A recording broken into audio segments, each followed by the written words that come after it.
Sapphic and Spiritual, the podcast for queer spirituality, because being queer is a spiritual path, with your host, Carly Phillips.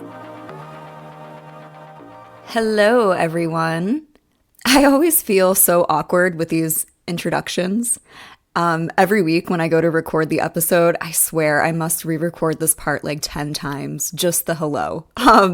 You gotta love awkwardness. But yes, hi, how's everyone doing? Today we're talking about shame, how we define it, how religion often has its hands in our origin stories of shame, how the church uses similar strategies as a narcissist to bait its followers, and how we can begin to deconstruct from shame. But before we get into that, I just have a few announcements.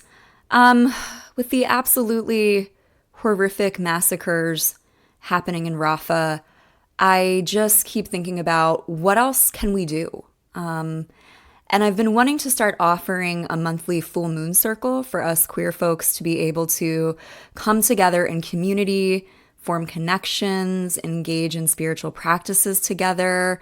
And I've decided to offer a virtual donation-based full moon circle on Friday, June 21st at 8:30 p.m. Eastern Standard Time. So if you'd like to attend, all I ask is that if you're able to, please donate what you can to Sacred Solidarity, the initiative I'm working with that's helping to raise funds for Palestinian families who've evacuated into Egypt. This idea just came to me last night, so I'll have more details and information as we get closer, but I just wanted to put it on everyone's radar. I'm open to modifying the time to allow for more people to participate, or even holding it the following day on Saturday, the 22nd.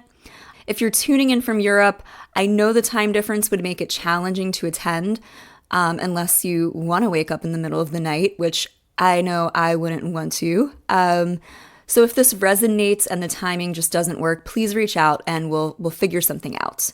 And one more announcement. With Pride Month coming up, I'm working on an episode about queer joy, and I would absolutely love some listener feedback about what queer joy means to you. How do you experience queer joy? Maybe a moment where you were overcome with feelings of queer joy, how you define queer joy. If you have art, poems, anything you want to share with your experience with queer joy, love to hear from you and feature it on an upcoming episode. You can send me a message through the contact form on my website, sapphicanspiritual.com. You can email me at sapphicanspiritual@gmail.com, or reach out on social media on TikTok or Instagram at Sapphic and Spiritual. Okay, so shame. I wanted to talk about shame because I've recently come to the conclusion that for me, shame is probably one of the most difficult emotions to really understand and sit with. These last few years for me, I've been on this healing journey of unmasking and becoming more grounded in who I am.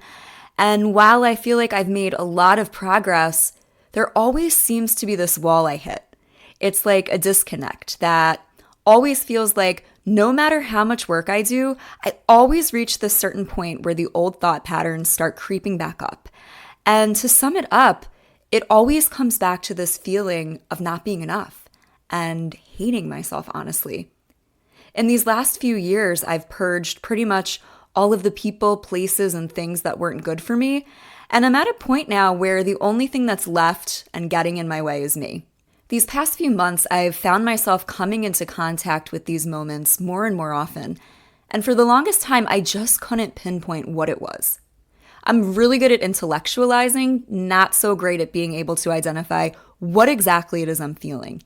And I think that's part of what's been so frustrating for me because intellectually, I know I shouldn't hate myself. I know logically I'm not a bad person.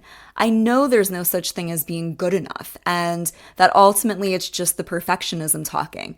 So I knew there was something my brain wasn't seeing, something deeper, something beyond intellect. So one day, this TikTok popped up talking about shame, and I was like, wow, this is it. This is what I haven't been able to name, but this is the experience I've been having. It's shame. Shame was showing up in my life in many ways, but it always seemed to be around the things that had to do with my identity. So here's 2 examples. We can start with this podcast. As someone who masked most of their life, I think I had this idea that creating this podcast or starting to put my work out into the world authentically would bring me this instant feeling of freedom. That I would just feel so proud of myself for finally being me. And yeah, that wasn't the experience I had initially. It was actually quite the opposite. I felt terrified that people would listen to this and think I'm batshit crazy. Or people from my past would hear this and I would feel so embarrassed or so ashamed, wondering what they'd think of me. And I would get this feeling of like, I'm so weird. The things that matter to me are just weird. My passions are weird. And I would feel this sense of like disgust with myself. It was shame. So I got married 2 months ago, and my wedding day was the best day ever. But the year my wife and I spent planning our wedding, the shame that comes from internalized homophobia was coming up a lot for me when we started the wedding planning process. Even saying this out loud, I feel some shame for even feeling ashamed. Like I feel embarrassed that something so joyful could even include feelings of shame, I was so afraid anytime my wife and I would call a vendor and we'd say, we're 2 brides, I was terrified of how people would respond. And sadly, there is a part of this that speaks to the political climate we're in. We were still living in Florida at the time. We got married in Florida. And yeah, in a conservative town in Florida, it's not like my fear wasn't justified.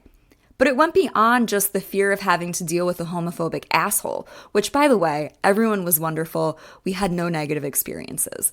But nevertheless, I carried this subconscious shame that something was wrong with me.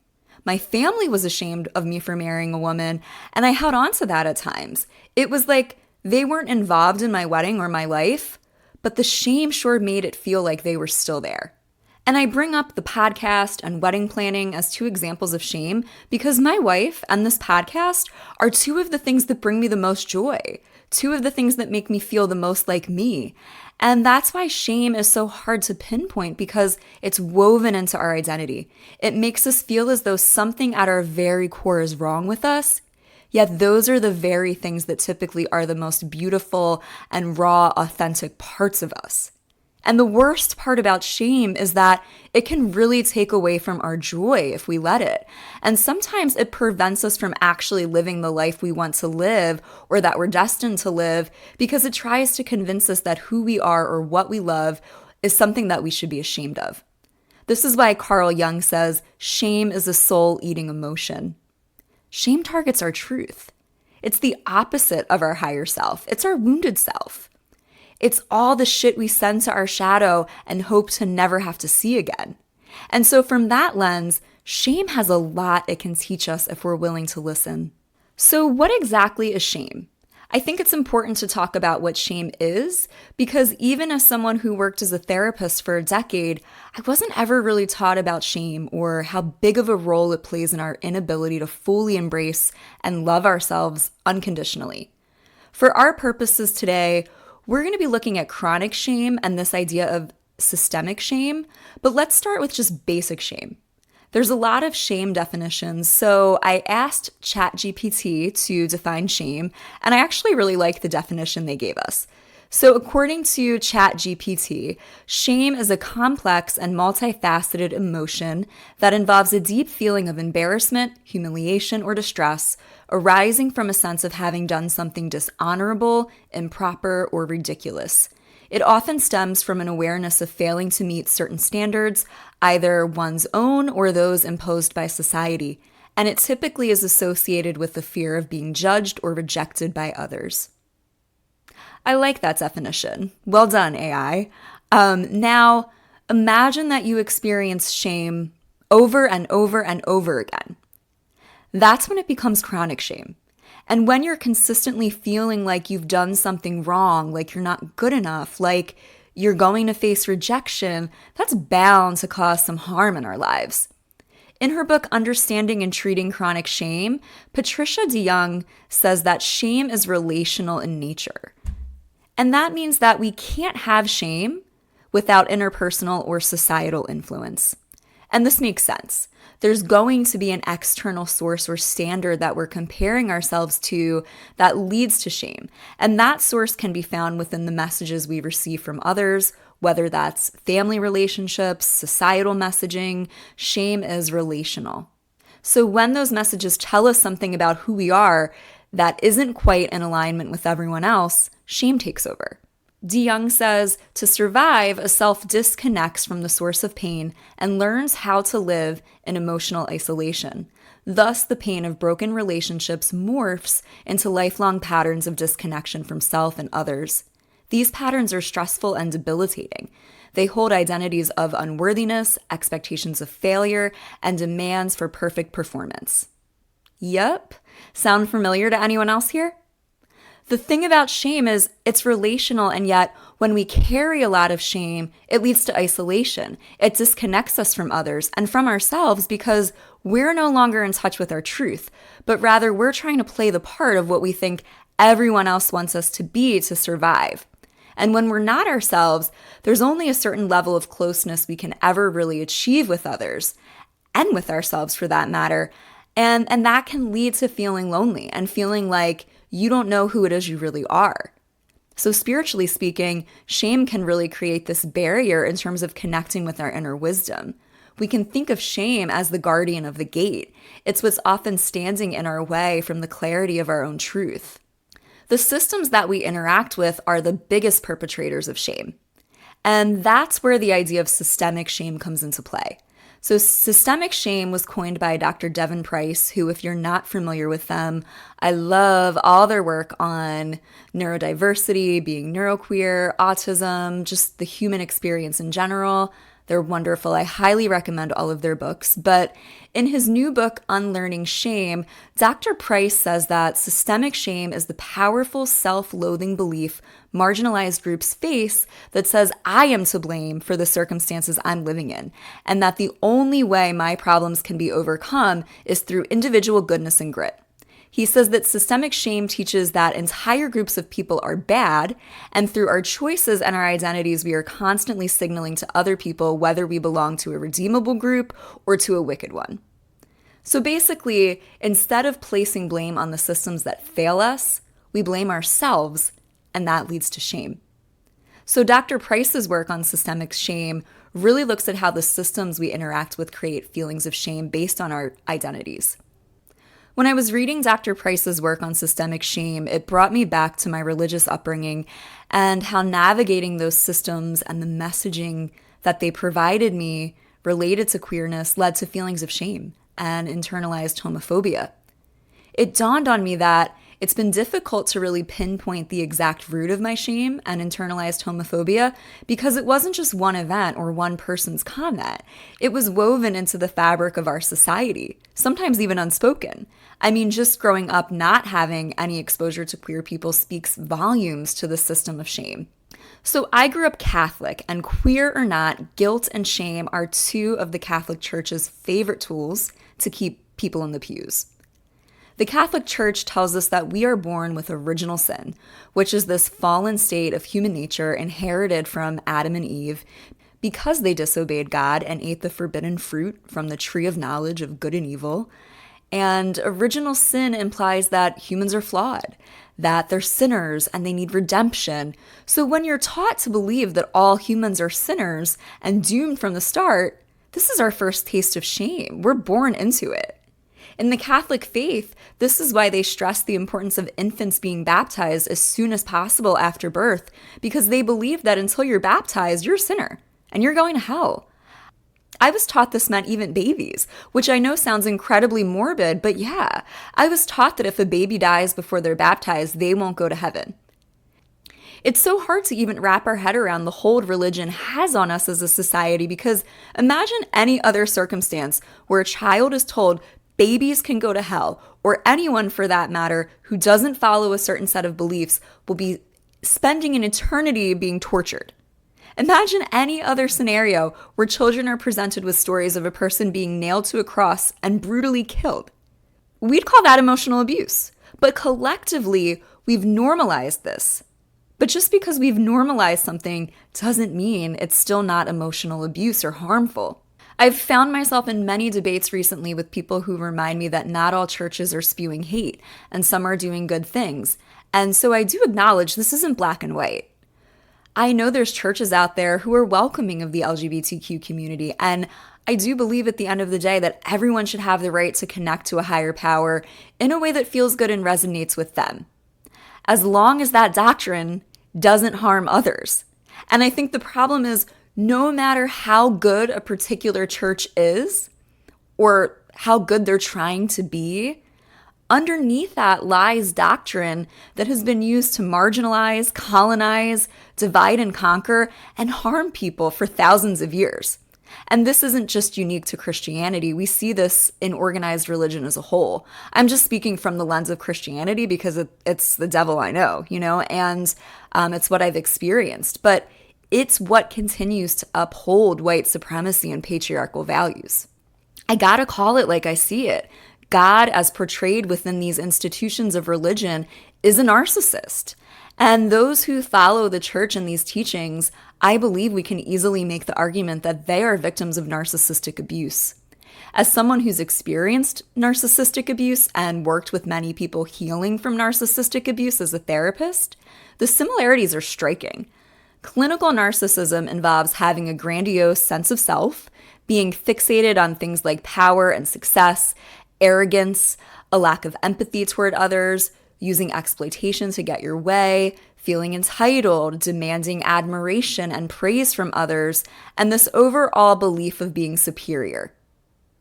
Doesn't that sound like the Christian church and religion in a nutshell? And like any narcissist, they've got a whole arsenal of strategies in their toolbox to bait their victims. So let's talk about some of the lingo that gets thrown around in the narcissistic abuse world that could also be used to describe ways in which the Christian God or the institution of religion as a whole uses these same tactics of abuse to keep their followers in line. There's a ton of super relevant concepts we could analyze here, but for today, we're looking at 8 different strategies used by the church to keep people hooked. All right, so number 1, let's start with love bombing. So love bombing is an attempt to influence a person by lavish demonstrations of attention and affection. It's often used in the initial stages of a relationship to win over the target and to make them feel dependent on the narcissist's approval. So how does love bombing show up within the church? Here's an example. In my mid-20s, I was invited to a non-denominational church by a friend. I was raised Catholic, but I had a lot of issues with their dogma, and I thought it would be a good idea to check out another type of church. So the first time I went to this church, I was blown away by how friendly everyone was. There were huge signs everywhere that said things like, "You're welcome here, you belong, welcome home." Several people from the church's welcome team, they swarmed me with what felt like such a warm welcome. And right off the bat, they were inviting me to different events and meetings. And growing up Catholic, this was totally different from anything I was used to. Everything was different, from the music that felt like I was at a concert to the way they tried to make it seem as though they were so inclusive and welcoming. It's all love bombing strategies. So this was in Michigan, and when I moved back to Florida, I was in a really vulnerable place and I started to seek out similar churches, the ones that brand themselves as non-denominational yet are rooted in either evangelical or Pentecostal beliefs. And once again, same thing, same grand welcome signs, same over-the-top music numbers. And at one of these churches, there was an older couple in their 60s, I'd say, who saw that I was there alone and that I was a newcomer. And right away, they came and they started praying over me and really love bombing me by telling me things like, "You were divinely guided to be here, and you're going to be such an important part of our church. We see something in you." Okay, so after my first time attending their church, my first service, they invite me to have lunch with the pastor and his family. And I'm like, wow, what an honor. Looking back, this lunch was so fucking creepy. I had bad vibes from the start, but it's the pastor, so it's like supposed to be this honor. So at this lunch, it felt like they were trying to marry me off to someone in their church. They kept asking me about my dating life and how they'd find me someone in the church. Harrison Butker would love these people. Fast forward a few weeks, and the same couple who picked me out of the crowd, well, the 60-something-year-old husband started to get way too close and touchy-feely. He would try to put his arm around me and lean up against me. And then one day, he insisted that I come to his house because he wanted my help with something that he was working on for the church. And in that moment, I just knew I had to trust my gut and stop going to this church and block these people. This was love bombing and also complete predatory behavior. There's no doubt in my mind that this man would have tried to sexually assault me. This experience was my wake-up call, and I never went back to the church again. But many women and queer people were not so lucky. This was my experience as a single, straight-passing woman. But I wonder what it would have been like if I told them I was gay. I'm sure they would have had a conversion therapy center lined up and really would have pushed marrying me off to someone.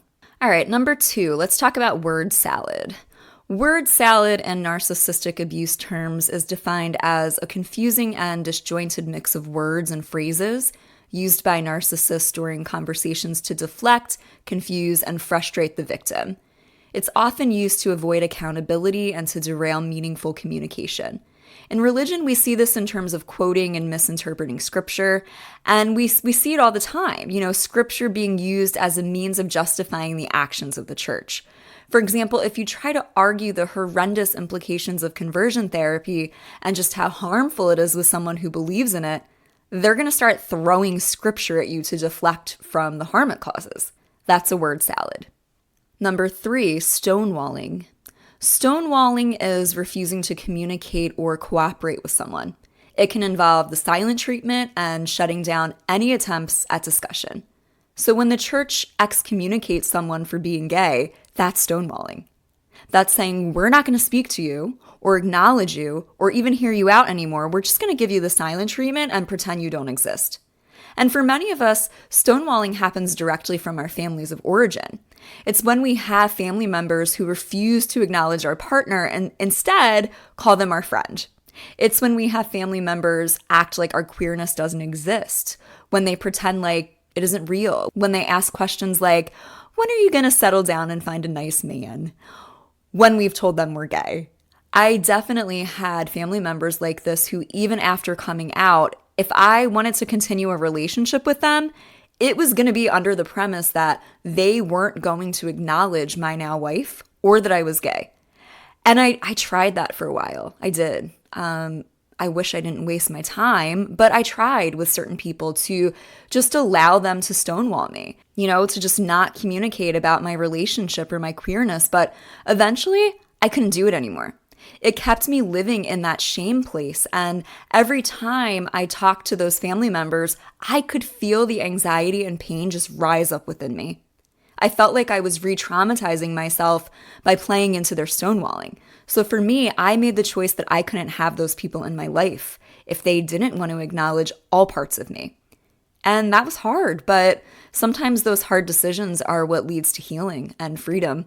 All right, moving along. Number 4, we have smear campaign. So a smear campaign is a strategy used by narcissists to discredit, slander, and tarnish the reputation of the target. This can involve spreading false rumors, lies, and exaggerations to isolate the target.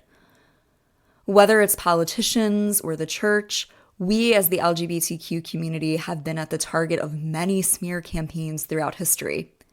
And with the rise in far-right beliefs or Christian nationalism that push no separation between government and religion, we're really seeing the implications of the smear campaign on our community in the form of anti-LGBTQ legislation being presented. So what does this look like?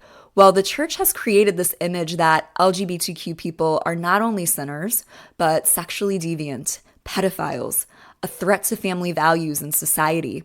It's spreading fear that trans people are going to assault you in the bathroom or that drag queens are indoctrinating and grooming children into a demonic sex cult. It's this belief that simply explaining to a child that their classmate might have 2 moms or 2 dads, or that someone feels a gender different on the inside is sexualizing children and harming them.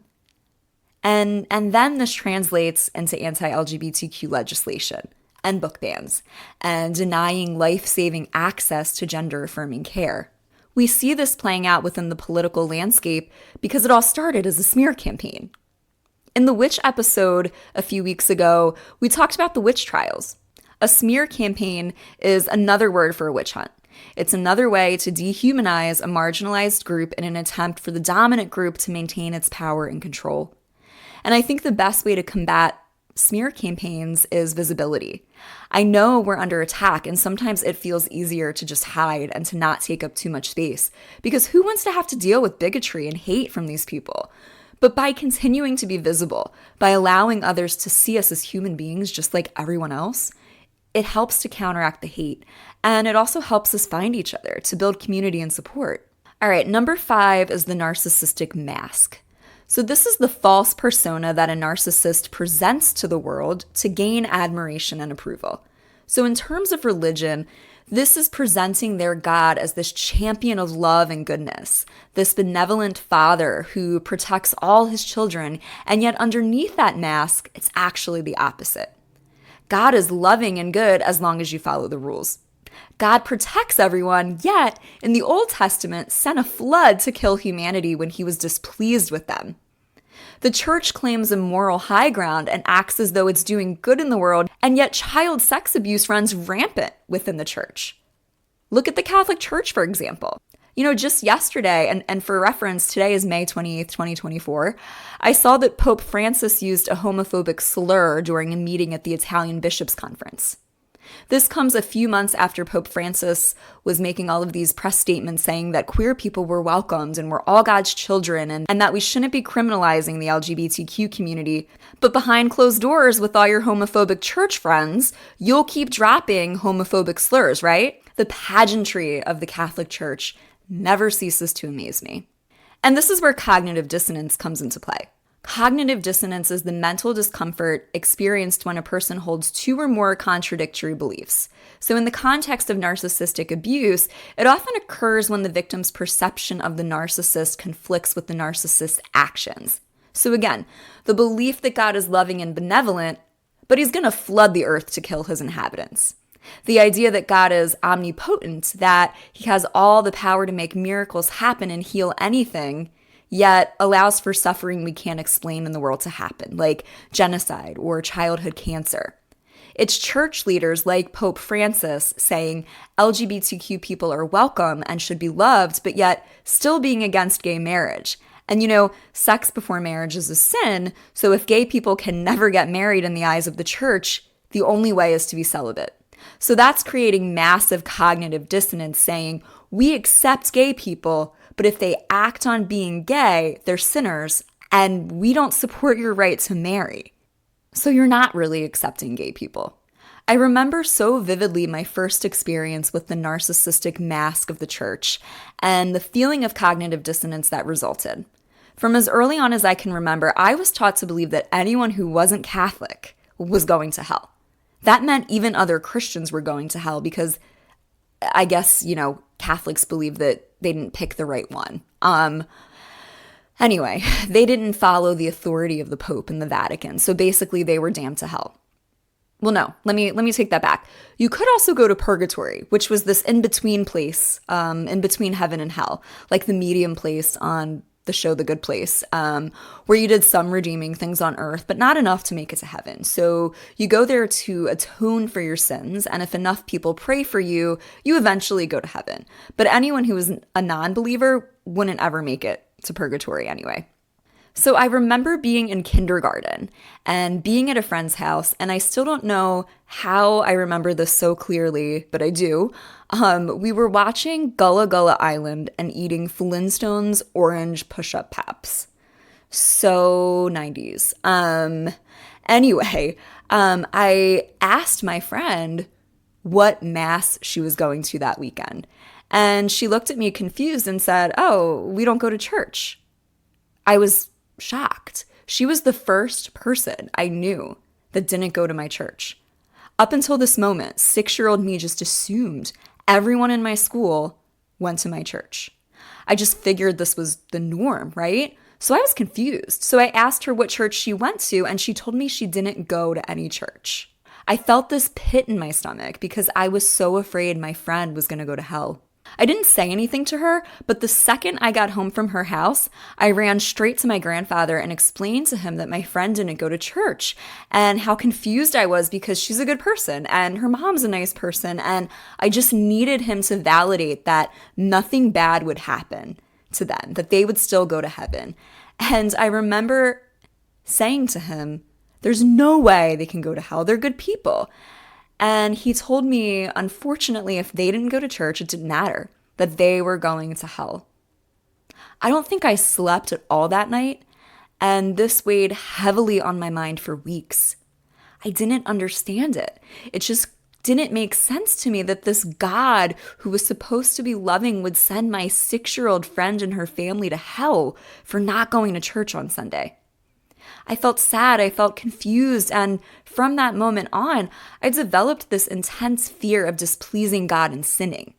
And that's cognitive dissonance, that God loves everyone and yet would send my 6-year-old friend to hell for not believing in him. And what my grandfather did by telling me that no, my perception of the situation of my friend and her family being spared and going to heaven simply because they're good people was an example of gaslighting, which is another tactic used by narcissists.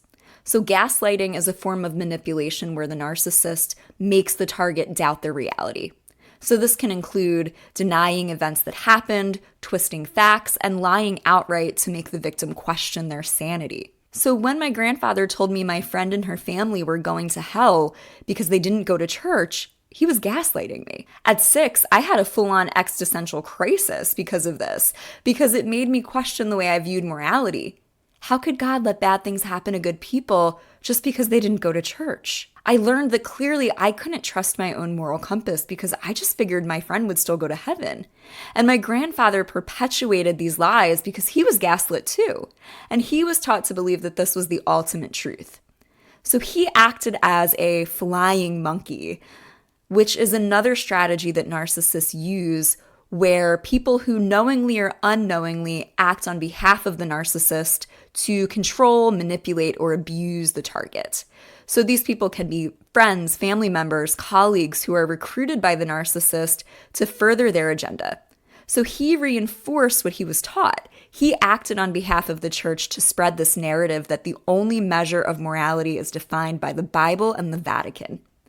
With religion, those that go along with this rhetoric without questioning it or challenging it and spread that agenda, they become the flying monkeys. They're doing the dirty work of the narcissist. And I want to go back to gaslighting for a second because this is a big one used to harm queer people. And it's spiritual gaslighting. And it serves to shame us into compliance. It's a way to turn our backs on ourselves and to question what is true for us because we've been raised to believe that who we are is sinful and immoral. So gaslighting happens when someone who holds a position of power, whether that be a parent, an authority figure, the church itself, continuously wears us down with their hate and their lies, and we begin to question ourselves and our reality. If you've experienced religious trauma, you know exactly what I'm talking about. Who else has questioned their own sanity, their own personhood and identity because of anti-LGBTQ rhetoric we were exposed to growing up? Who else has wondered if being queer meant they were actually an evil, corrupt person and tried to push it down and disassociate from your queerness because you wanted so badly to be perceived as good? Who else has at one point in their life prayed that God take away their queerness so they don't have to spend eternity in hell and bring shame to their families? This type of questioning is the result of gaslighting, and it makes us feel ashamed. So how does the church use gaslighting to question ourselves? Well, they use scripture that could have broad interpretations to condemn homosexuality, and they selectively interpret scripture to support anti-queer positions while ignoring or downright downplaying passages that promote love and acceptance. This is another great example of cognitive dissonance. We see this with rhetoric like, it's Adam and Eve, not Adam and Steve, or love the sinner, hate the sin. I used to think that my sexuality was just another pathology that I suffered from, another part of me that needed to be overcome. Basically, I thought it was just an indicator that I must be mentally ill. And up until 1973, the American psychiatric community agreed with this. Homosexuality was considered to be a mental health condition and listed as a disorder in the DSM, which is what mental health providers use to diagnose mental health conditions.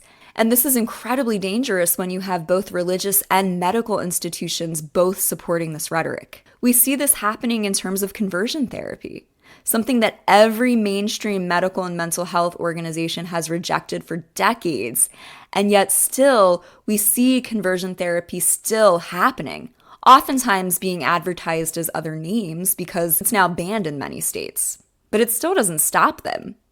In 2022, the Trevor Project conducted a study on the dangers of conversion therapy individually and also from an economic standpoint, and they found that over 500,000 LGBTQ youth in the US were at risk of being subjected to conversion therapy in 2021. And with all of the anti-LGBTQ legislation that's been presented in the last few years, I frankly wouldn't be surprised if that number has risen. Exposure to religious gaslighting can be deadly for queer people. The Trevor Project also reports that LGBTQ youth are 4 times more likely to attempt suicide than their peers, that 1.8 million LGBTQ youth ages 13 to 24 consider suicide annually in the US, and that there's one attempt every 45 seconds. In 2023, the Trevor Project found 41% of LGBTQ youth considered suicide, and that number is higher for trans and non-binary youth, with 50% having considered suicide each year. Religious gaslighting is deadly and it can't be ignored. When I was a teenager, I was one of those statistics. I attempted to unalive myself 2 times my freshman year of high school because of the shame and hatred I felt for myself. I was battling bulimia and was severely traumatized from years of abuse, and at the same time, I was figuring out my sexuality and learning that I was actually gay. And discovering that I was queer felt like the worst thing that could have ever happened to me at this point in my life. I was such a perfectionist, and I tried so hard to be liked. I was involved in my church at that point, very involved. I don't even remember what it was called now, but I think it was a lector or a reader. I would read scripture in front of the congregation once a month or so. I was also a member of the church choir. And by the time I was a freshman in high school, I was asked to be a cantor. So I would be responsible for the music at certain masses. Me being involved and a leader within my church made my family so happy. I could see how proud my grandparents were of me, and I didn't want to let them down. So when I realized I liked girls, I knew this truth would crush my family, and I would lose the recognition and status I had gained within my church. And that really fucked with me. You know, on a Sunday morning when I was 14, 15, you could find me front and center leading my church in song, and yet later that Sunday night, I would be in an AOL instant messaging chat room talking to girls.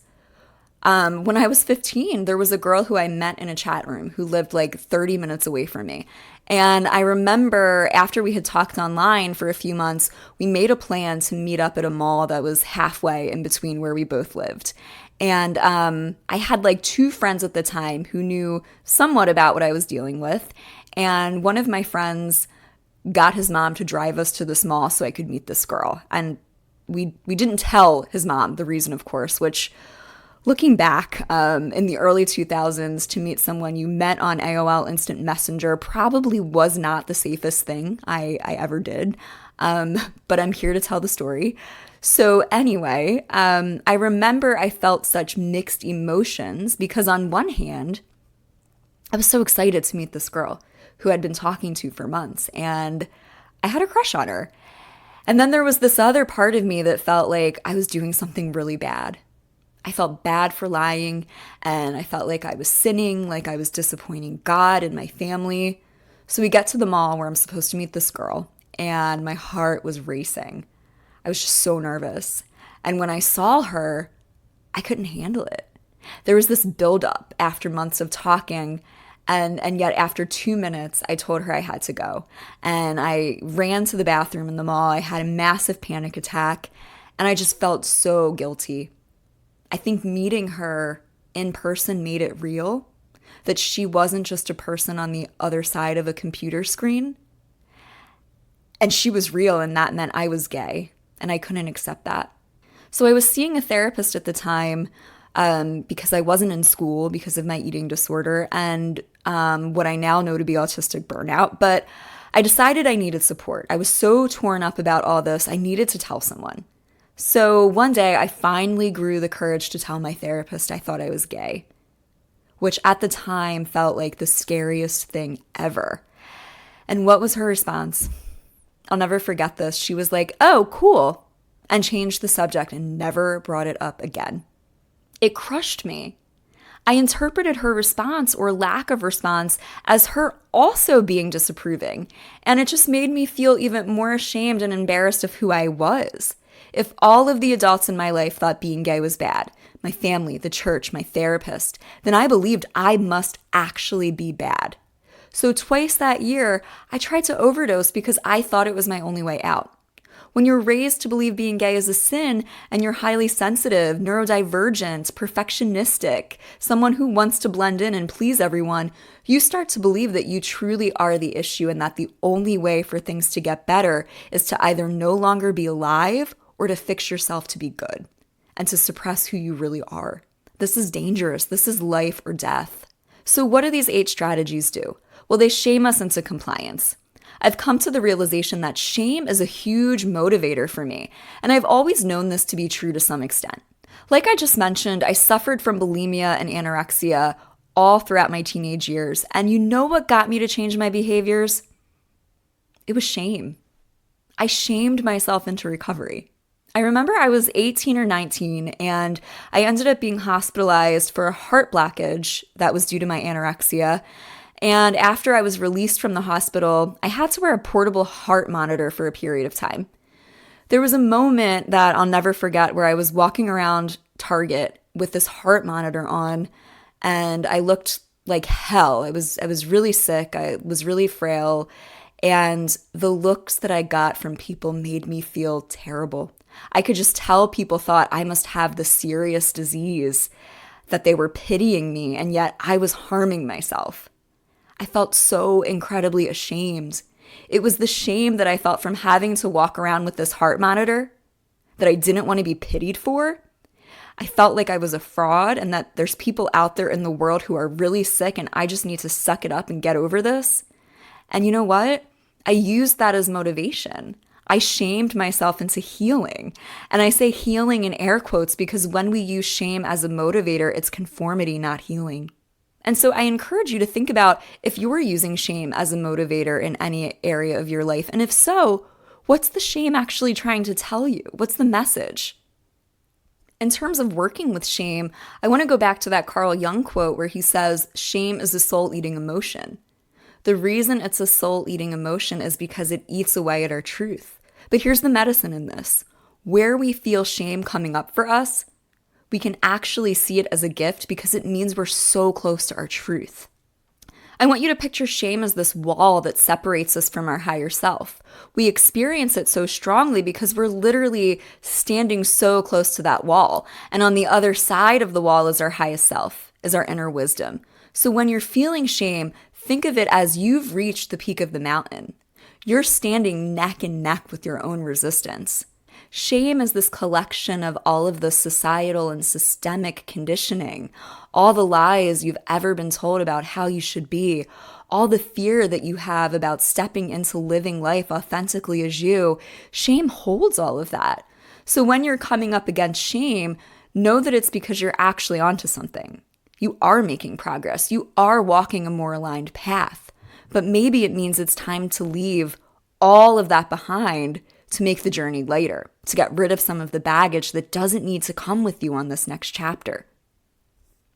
So if you're feeling shame, congratulations. There's a part of you who knows exactly who you are. Shame is the part of you that's afraid of that truth. And when you look at it from that perspective, we can begin to see shame as serving a purpose of trying to protect us. Shame is the part of us saying, but if you cross this threshold, what if we're not safe? Things are going to change. I'm afraid.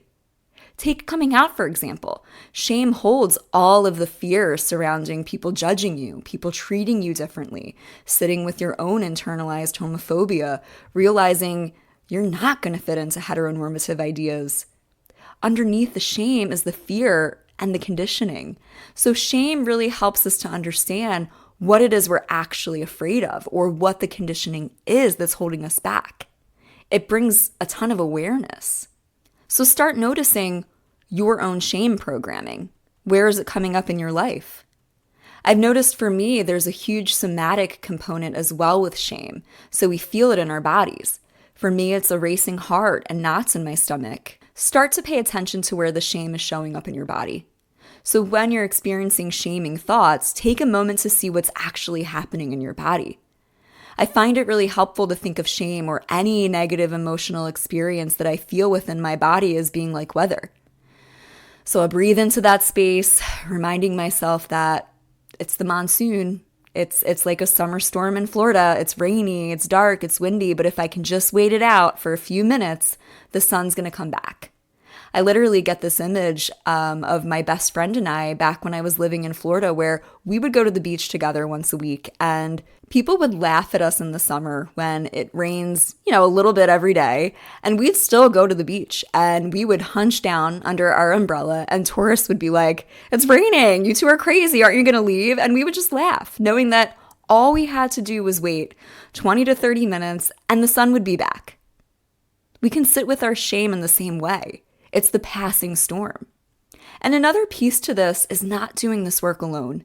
Remember, shame functions to keep us isolated, and feeling like you have to do everything on your own is an indicator you're dealing with shame.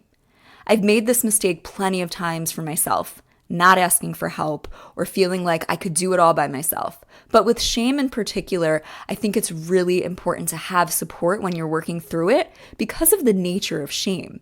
Remember, shame is relational. So in order to really combat the conditioning and programming of shame, we need new models. We need new ways to relate. And we can't do that alone. We need to show our bodies that we can start to feel safe again in community. I want to end today with some words from Mary Magdalene. In the Gospel of Mary, a Gnostic text that was left out of the Bible for many reasons that we can get into at another time, Mary says, "There is no such thing as sin." This conditioning that we are sinners, that perpetuates shame, Mary Magdalene not only says it doesn't exist, but she also teaches us that the real crime done to humanity is this belief that we aren't actually divine. That the real sin is a lack of remembering that we're spiritual beings having an earthly experience, that we can never be separated from the universe. And even that, it's not a sin. It's just another layer of the onion we need to peel back to get to the core of our truth, to remember who we are. All right, everyone. Thank you so much for listening, as always. I value you all so much, and I'll see you next week as we kick off Pride. Happy early Pride.